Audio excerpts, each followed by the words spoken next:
In this ClimateGenn episode, I'm speaking with three young people from the Cayman Islands about the existential climate threat they face. They're taking their case to the British government to ask for assistance in what could eventually lead to an evacuation plan. The Cayman Islands are a British overseas territory lying to the south of Cuba and the North East of Honduras. Currently, an estimated 85% of the world's hedge funds are located in these islands. The irony is that a significant percentage of the funds flowing through the Cayman Isles will be invested in or derived from fossil fuels, the very cause of the regional climate destabilisation that is getting much worse. Aleigha, Rickeem and Connor from Sustainable Cayman all have a case to make to the British people that could end up being part of the transformational change we need immediately. The London meeting at the House of Commons with MPs is in collaboration with One Planet in the UK and is the start of a dialogue that aims to encourage the UK to act responsibly in the face of existential threats to these islands. Thank you to all subscribers for support. This is a special episode timed for the event in London, and more episodes will be forthcoming. Please like and share and continue to subscribe and support this work. You can also order my book Cop Out from Amazon or any other bookstore, which highlights the structural failures that are driving the worsening worldwide climate emergency. Thank you.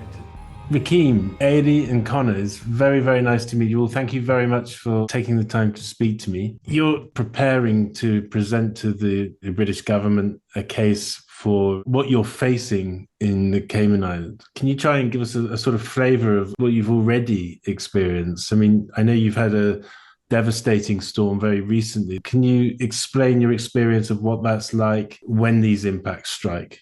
I'm presently on Grand Cayman, which is the largest island of the three. And this kind of storm is called nor'wester. It's typically something that happens every single year. It's a regularly occurring natural phenomenon that happens, I guess, when the cold fronts meet with the warmer air, and it creates these kind of severe weather events where the seas kind of get extremely rougher than normal. What we saw in the last couple of weeks was serious property damage. People who were not used to essentially seeing these large waves coming crashing into the coast, going out to potentially look and see. And, I think there was a video of a person that almost got swept away when that happened.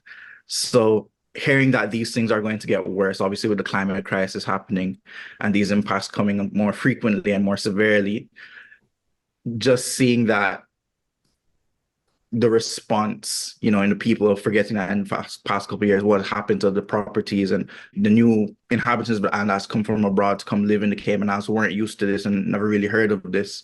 It's kind of like foreshadowing what's to come, if we don't actually go back to our basics and our roots and actually start thinking about, the future in regards to like events like this that happen every year and the ones that are projected to happen. And what's the bounce back? How long does it take you to sort of come back from one of these sort of extreme events? Right now, after 2 weeks, I've seen some pretty heartwarming things where the community comes to help some of these businesses that have been there for like several years, probably decades even, like a lot of the dive bars and those things, people from the community who actually come and help rebuild some of these places that have been damaged. And that's how it used to be, in the past. So you'd say probably like a couple months to get back, to operating standard, and then probably a little months after to continue the trajectory where they were going on before. For the newer installations, like new properties that have been built, I'm not sure how long it would take to get these back, because I know a couple homes that were like right up on the coast, they've been completely battered. Like some people probably would have to like leave and vacate the area. So I'm not entirely sure like.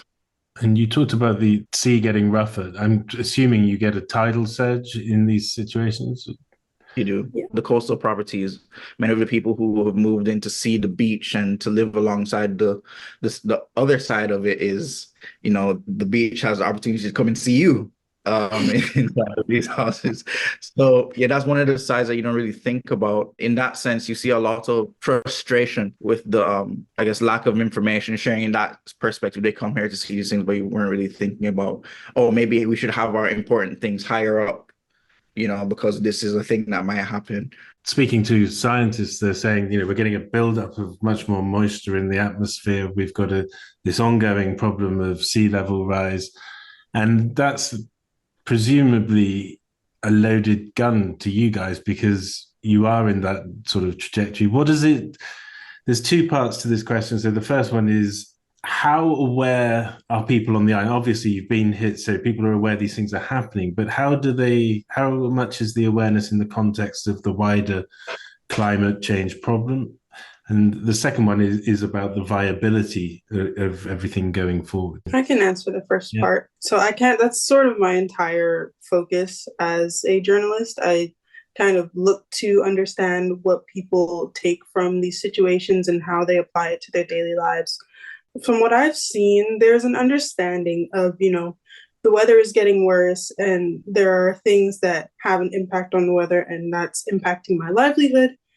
But in terms of the larger scope and the bigger picture, I don't know that maybe it's understood, but it's not necessarily taken seriously, or it's not seen as something that we have anything to do with. Because we're so small, a lot of people back home think that, I'm in London, so back home in Cayman, a lot of people think that we don't produce enough to have a significant impact on the environment, which isn't true.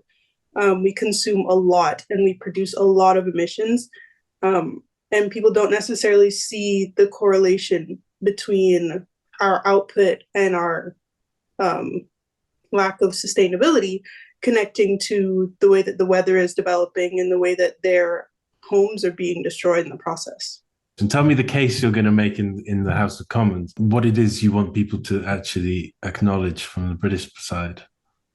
Our main point of going to the House of Commons is really just drawing attention to the fact that we don't have enough of a preventative or proactive plan in terms of the way that we respond to the weather. We are sort of just reacting to it whenever it happens to us and not establishing a good connection between ourselves and the UK so that if need be, we have access to aid and access to people being able to leave and not feel like they're continuously threatened. So at the House of Commons, Danielle and I will be talking to representatives and letting them know that this is something that we need now. Because if we continue to put it off, it's going to put countless people's lives at risk, and it's going to put the Cayman at an economic and social disadvantage. So you need it now. Yes. But presumably this is at the opening of a dialogue. What's your level of expectation? Do you think you're going to get a good hearing out of this? I think that we will get a decent level of hearing. I don't have my hopes set too high, but the fact that we're having this meeting at all is heartening to me. I think we'll pull on some heartstrings and get some people who are very senior to look at what we're talking about and to understand. That may take longer than we want, but it really is part of the process. And I think we're kind of here for the long game. Were all of you at COP28? I went to 27. You went to 27? What's been your mission at the COPs? So I was at COP28 as well. And yeah, my whole expectation and what I went there for was to kind of give a voice to these small island nations, or large ocean nations, as we like to refer to them now. Because none of the problems we are facing are small. Like this northwester that just came through wreaked havoc on our coastal communities. And something that people weren't really talking about afterwards was our natural barriers to these storms, like mangrove, seagrass, and coral reefs. We have some of the largest percentage of coral cover in the Caribbean, but that percentage doesn't really matter if it's not healthy. I went free diving the other day in Grand Cayman, and there are new caves. There are coral smashed to bits just because of this wave action. And I feel like I'm the only one that knows about it.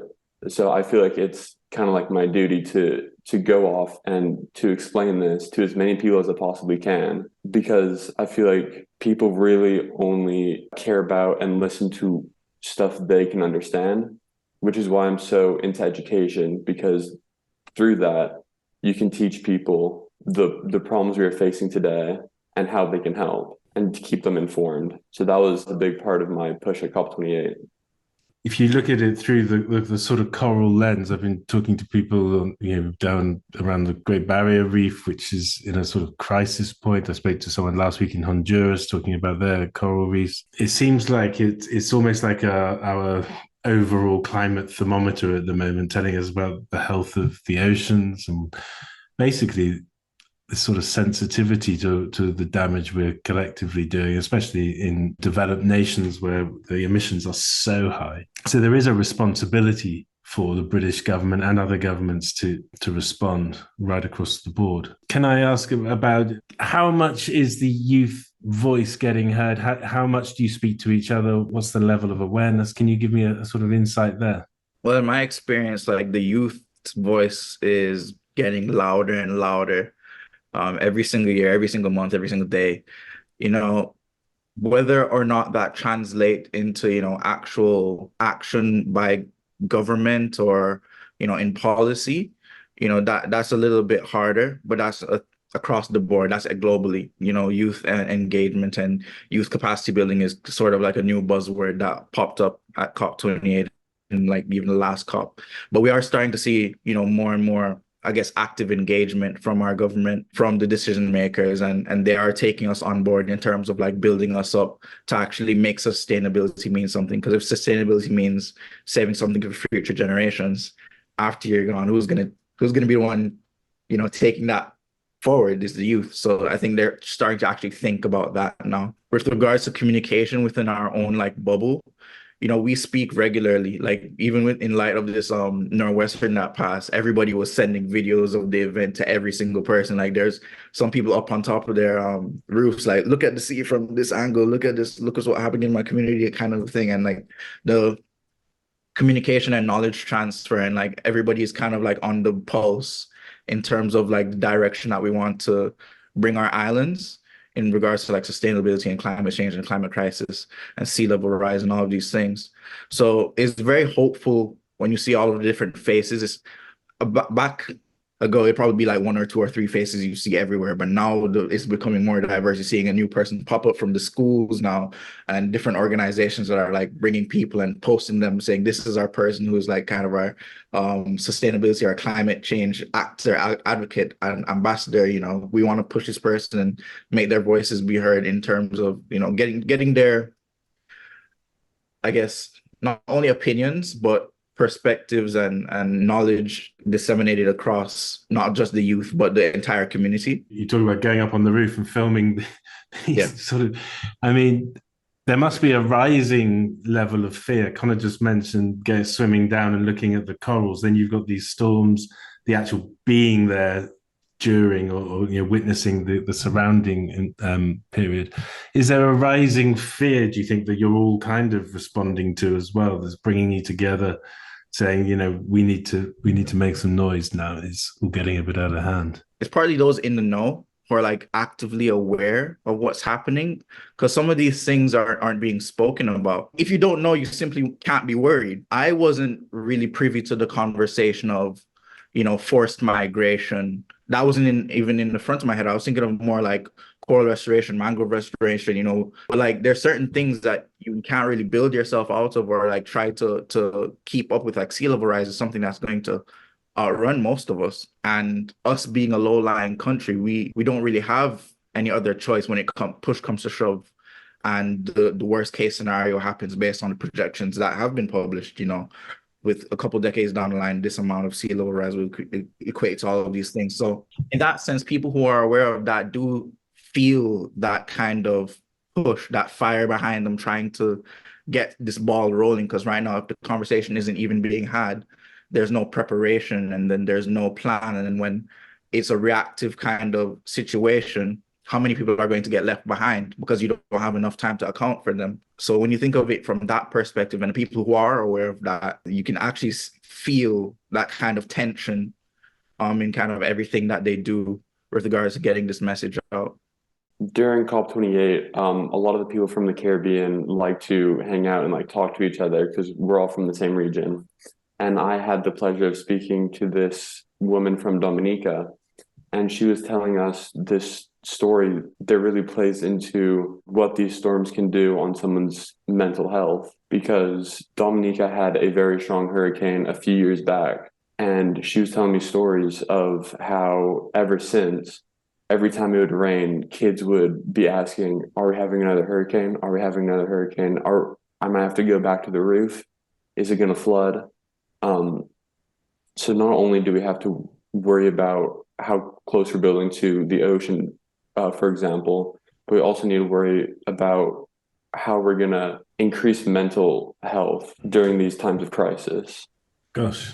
Yeah, no, I totally understand. Yeah. Because, the next question I was going to ask is about how much of this is about sort of infrastructure resilience and how much is it about sort of your natural infrastructure? You've mentioned the mangroves, you've mentioned corals and things like this. Of course, there's some things, like Rickeem said, you can build your way out of. Some of these impacts we can work around and we can try to bolster ourselves against. But in terms of the natural defenses that we've already lost, it sort of forces us into a position of looking at more drastic measures. So it sort of needs to be a simultaneous adaptation where we are bolstering the island and doing things to make sure that we're not making the problem worse, but then also being realistic and seeing that countries like Dominica are not that different from us. We have a lot of the same structures and we face a lot of the same problems. So it's not unlikely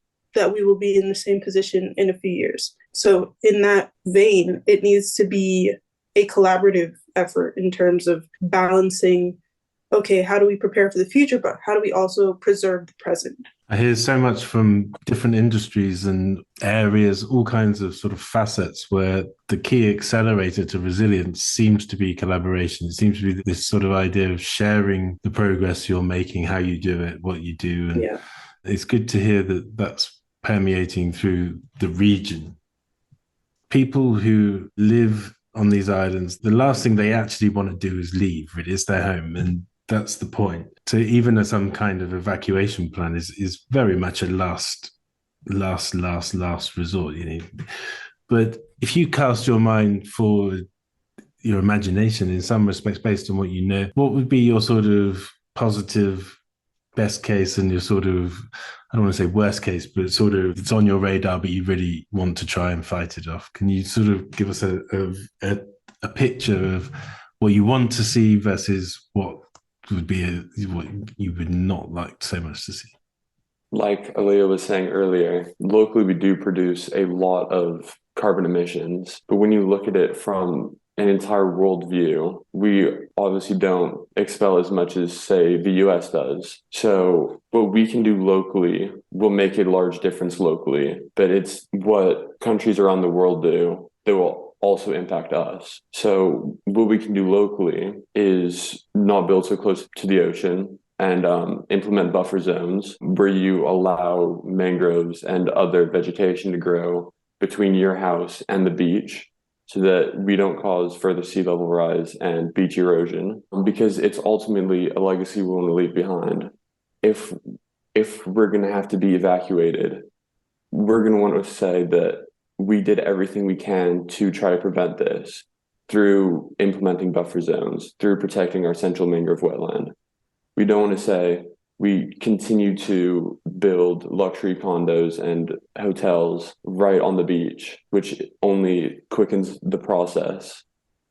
Just piggybacking off of what Connor said, that would be our ideal situation. And really the worst case scenario is probably the evacuation plan. When I first heard of it, when we first started talking about that being a potential, I just felt an immediate grip on my chest. There was just an immediate settle of anxiety and stress. And that is, it's not something that you want to talk about, but you plan to fail to plan. And I think that if we don't, take considerate action now, then it's going to become more of a reality than a scenario. It's most definitely our worst option at the moment, but it's, you have to be realistic and you have to plan. There was this interesting intersection that came up during this process of, writing this report that I didn't really think of before. initially we look at our size of as an island physically, looking at our emissions, we're tiny, we can't really be emitting much. But then when you look at our situation in terms of being like a financial center, and I think the last stat I remember, everybody knows 85% of the world's money, like the hedge funds, goes through the Cayman Islands kind of thing. How much of that is investments in fossil fuel? I wouldn't be surprised to see if it's quite a chunk. So in that sense, we're indirectly having a huge impact by allowing this kind of investment to happen within our island. So when you look at it in that kind of perspective, we are probably one of the biggest producers because we facilitate it.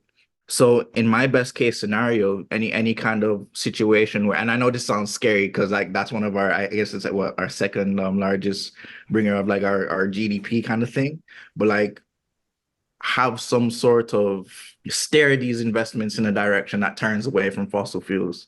I don't want to word it any more harsh than that because I fear like everybody fears people just pulling out and running away because those are probably the most lucrative investments that they have. But in a sense, leveraging our sort of status as a financial center to ensure that these investments are green and actually promoting the future that we want to see globally, worldwide, is something that I'd see in like a best case scenario as we like think not only future but right now, because that's something that could start right now. I love that concept. I'm a big believer in our entire economic, political, social system needs a major overhaul. I think personally, at least, I've seen that the systems we have right now, they don't work, at least not for the benefit of the common person. And I think shifting our economy away from such a heavy focus on tourism activities that destroy the environment and, financial activities that do the same, I think that really gives us an opportunity to not only set the tone for what is expected in the Caribbean and how Caribbean countries can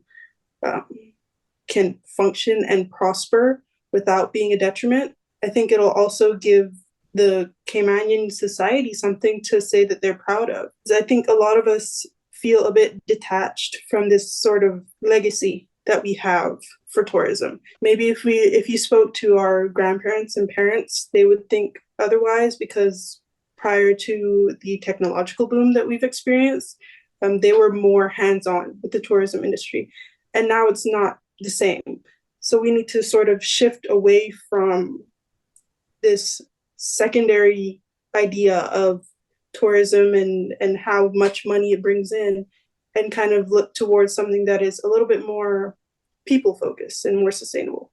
Thank you very much for speaking to me. I hope you fall on good ears in Westminster and this all, really starts a really good dialogue. It's really deserves some wider attention. And I think the attention of British people, I think there should be some interest in being part of the story. Thank you. No, thank you so much. Thank you, Mr. Bruce.